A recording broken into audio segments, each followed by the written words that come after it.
one cool friend.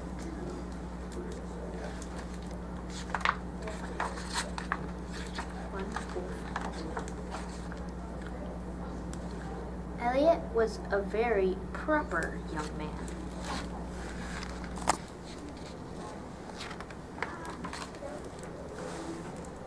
So on Saturday morning, when his father said, "Family fun day at the aquarium, shall we go?" Elliot thought, kids, masses of noisy kids. But he only said, "Of course, thank you for inviting me."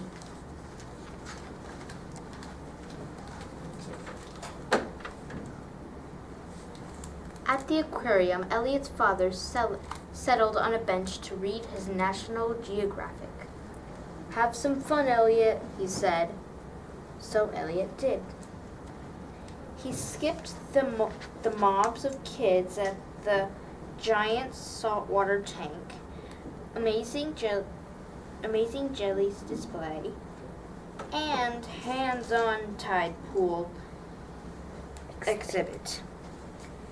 At the end of the hall, he discovered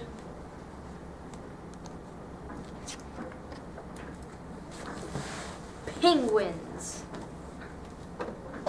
In their tidy black feather tuxedos with proper posture, they reminded Elliot of himself.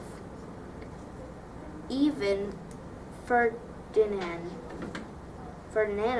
Magdalene looked like his kind of guy.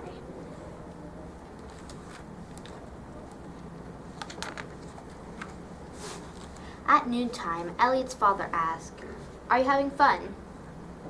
"Yes, thank you," said Elliot. "May I please have a penguin?"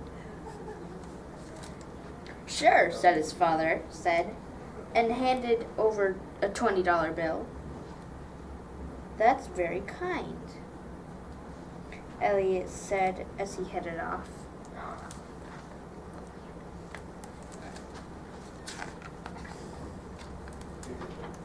Elliot emptied the school notices from his backpack,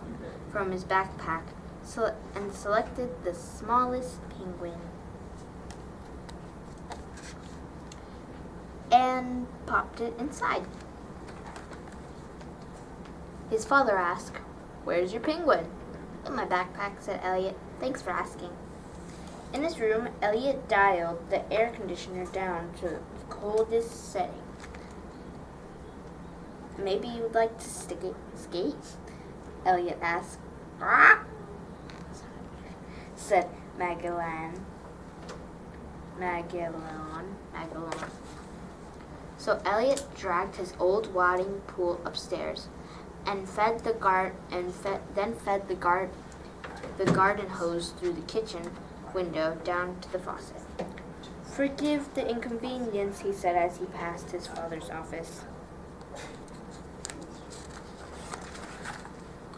Soon the air conditioner had done its work. Later, Elliot knocked on the door of his father's office. "I have some research to do in the library about Magellan.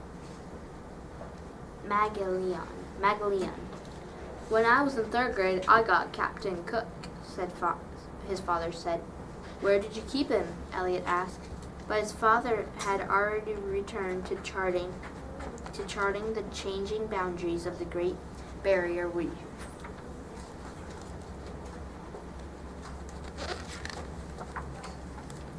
Elliot and Magdalene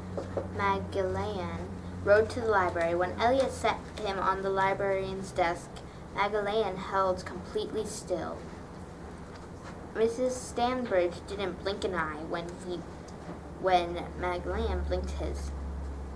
She helped them access www.penguinsonice.com, copy pages from Antarctica and notes, and borrow the best behavior for birds.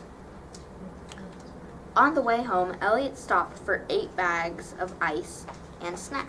Luckily, his father's $20 bill was just enough to cover it. "How did the research go?" Elliot's father asked from behind an atlas. Great, Magellan was perfect, Elliot said. Just like Captain Cook, his father said.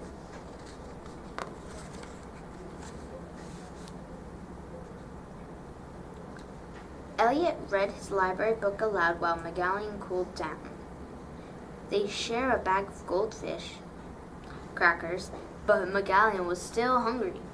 May I please break frozen pizza for supper, Elliot asked. That's nice of you, his father said, but the only flavor we have is anchovy. Perfect, said Elliot. Magellan loves them. That evening, Elliot heard his father rummaging for ice cream. Luckily, Magellan had politely moved the cart to the front of the freezer shelf.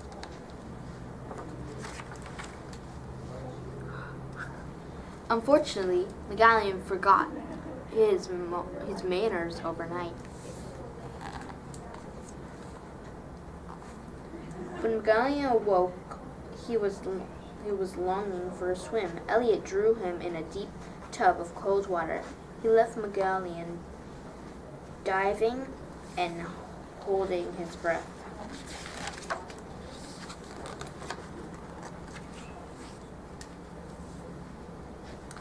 I think I'll have a bit of a soak, Elliot's father announced.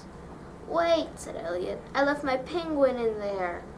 I'll set him on the hamper, and I'll do my best not to splash. Elliot! Elliot rushed to the door.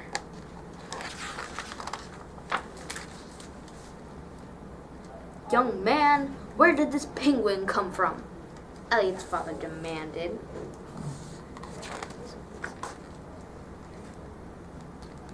The southern tip of Argentina, said Elliot. That's right, his father said. As for Captain Cook, he added, he came from the Galapagos Islands.